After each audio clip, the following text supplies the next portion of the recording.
Assalamualaikum warahmatullahi wabarakatuh. Perkenalkan, nama saya Devi Febriana dengan NIM C1C01928.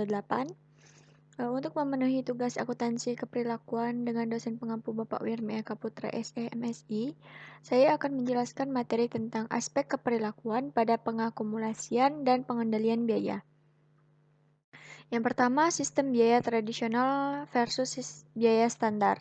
Yang pertama, tujuan dan penggunaan sistem akuntansi biaya. Akuntansi biaya mengidentifikasikan, menguantifikasi, mengakumulasikan, dan melaporkan berbagai elemen biaya yang berkaitan dengan produksi barang atau penyerahan jasa.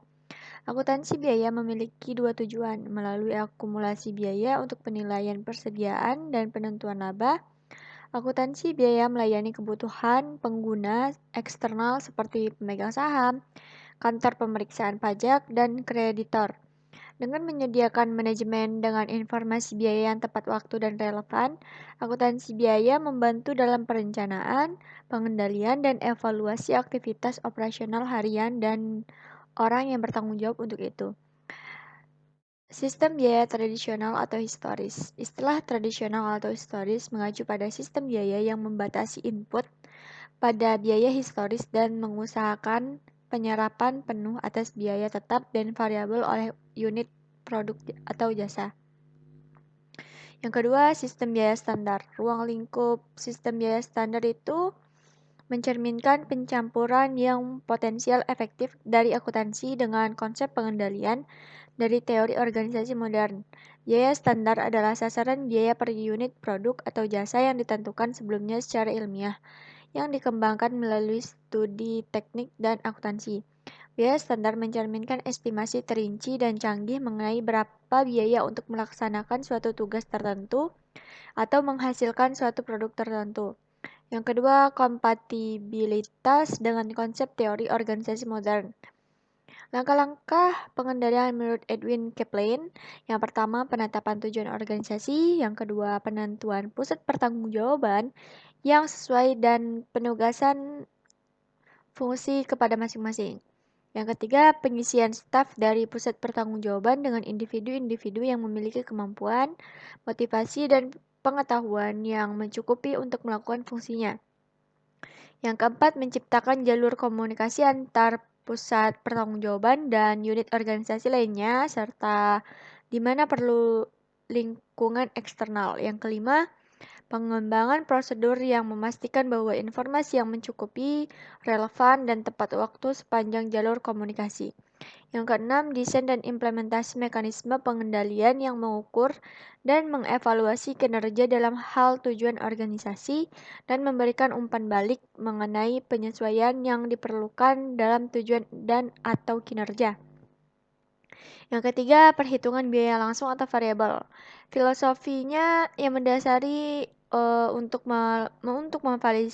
memfasilitasi pengambilan keputusan dan pengendalian biaya tanpa perlu untuk menyusun laporan perlengkapan yang menghabiskan banyak waktu. Suatu filosofi perhitungan biaya baru diperkenalkan sejak tahun 1930. Perhitungan biaya langsung atau biaya variabel membedakan antara biaya produksi yang terdiri dari bahan baku langsung, tenaga kerja langsung, dan bagian variabel dari overhead. Dengan biaya untuk siap menghasilkan, yaitu overhead tetap atau biaya periode. Yang kedua ada dorongan keperilakuan. Konsep, prinsip, dan praktik akuntansi mempengaruhi pengukuran kinerja manajerial dan konsekuensinya keputusan manajemen. Hengquist menyatakan bahwa konsep, prinsip, dan praktik akuntansi adalah bagus secara keperilakuan maupun teknis jika konsep, prinsip, atau praktik tersebut. Yang pertama, menghambat manajer dari pengambilan berbagai tindakan operasi yang tidak menguntungkan guna membenarkan adopsi atas suatu alternatif akuntansi. Yang kedua, menghambat adopsi praktik akuntansi oleh perusahaan yang hanya menciptakan ilusi kinerja. Selanjutnya yang ketiga ada pengendalian biaya. Biaya teknik meliputi biaya bahan baku langsung, biaya tenaga kerja langsung, dan biaya overhead variable, seperti bahan bakar dan listrik.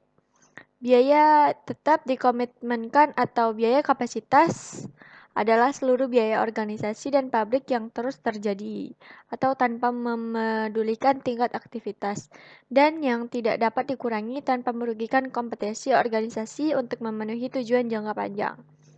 Biaya diskresioner atau juga disebut dengan biaya terprogram adalah biaya yang muncul dari keputusan periodik atau biasanya tahunan mengenai jumlah maksimum yang akan dikeluarkan dan yang tidak memiliki hubungan optimum yang dapat ditunjukkan antara input atau yang diukur oleh biaya dan output atau yang diukur oleh pendapatan dan tujuan lainnya.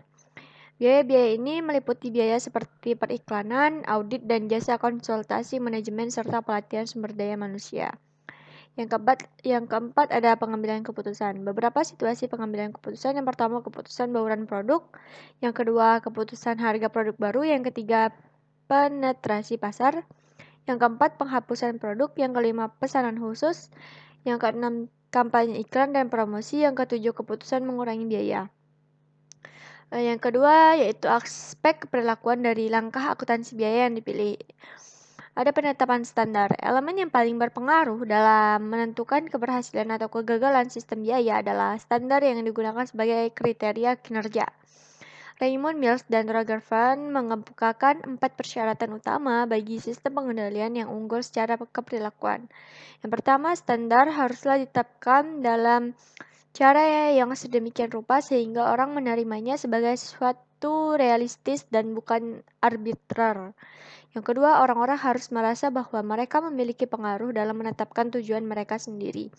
Yang ketiga, orang-orang harus yakin bahwa mereka tidak akan dihukum secara tidak adil untuk variasi normal yang terjadi secara kebetulan dalam kinerja. Yang keempat, umpan balik atas kinerja haruslah bertujuan untuk koreksi maupun evaluasi. Selanjutnya yang kedua ada partisipasi dalam penetapan standar. Dalam salah satu studi empiris mereka menggunakan teori disonansi kognitif untuk mendapatkan lebih banyak wawasan mengenai kenapa partisipasi lebih efektif dalam penetapan standar kinerja. Teori disonansi kognitif terpusat pada 3 konsep kunci. Yang pertama kemauan, yang kedua disonansi, dan yang ketiga komitmen. Dalam konteks penetapan standar, teori ini mengimplikasikan bahwa jika manajemen menginginkan komitmen yang pasti terhadap standar, maka individu yang dikendalikan harus memiliki pilihan atau kemauan. Yang ketiga, standar yang ketat versus standar yang longgar. Untuk berfungsi sebagai alat motivasi, standar yang akan digunakan haruslah tidak terlalu ketat dan tidak terlalu longgar. Standar yang ketat akan lebih sering tidak tercapai daripada dipenuhi. Yang keempat ada penerapan overhead. Praktik umum untuk membebankan overhead manufaktur tetap dan variabel ke produk pada tarif estimasi yang didasarkan pada tingkat kapasitas yang telah ditentukan sebelumnya. Yang kelima, alokasi biaya tidak langsung. Dalam riset yang didukung oleh National Association of Accountants atau NAA, James Friedman dan Sue Sleo menemukan bahwa perusahaan responden membedakan dengan tegas dua jenis biaya tidak langsung. Yang pertama, biaya jasa korporat dan biaya administratif korporat. Yang ketiga ada analisis varians. Unsur utama dari pengendalian biaya adalah pengendalian secara periodik antara biaya aktual dengan sasaran biaya yang sudah ditentukan sebelumnya, baik dalam bentuk anggaran maupun standar. Perbandingan tersebut juga akan menghasilkan sejumlah varians karena mustahil bahwa biaya aktual yang terjadi akan setara dengan standar atau anggaran dari elemen operasional yang akan dikendalikan. Varians tersebut dapat merupakan hasil dari berbagai penyebab. Beberapa di antaranya dapat dijelaskan dan dikendalikan, sementara yang lain tidak dapat dijelaskan maupun dikendalikan. Yang pertama, keputusan investigasi varians. Keputusan manajemen semata-mata bergantung pada penilaiannya atas signifikansi diskrepansi yang diamati. Varians ini memiliki signifikan pengendalian hanya jika varians tersebut berasal dari penyebab yang dapat ditentukan atau dengan kata lain, tidak bersifat acak dan rentan terhadap tindakan perbaikan. Yang kedua, aspek keperilakuan. Komponen khusus dari kebijakan pengendalian yang dapat mempengaruhi respon manusia adalah faktor-faktor seperti batas yang ditetapkan oleh manajemen, jenis hasil umpan balik, keketatan, pemaksaan, dan penghargaan, serta sanksi yang terkait dengan kebijakan pengendalian. Baiklah itu saja yang dapat saya sampaikan, lebih kurangnya saya mohon maaf.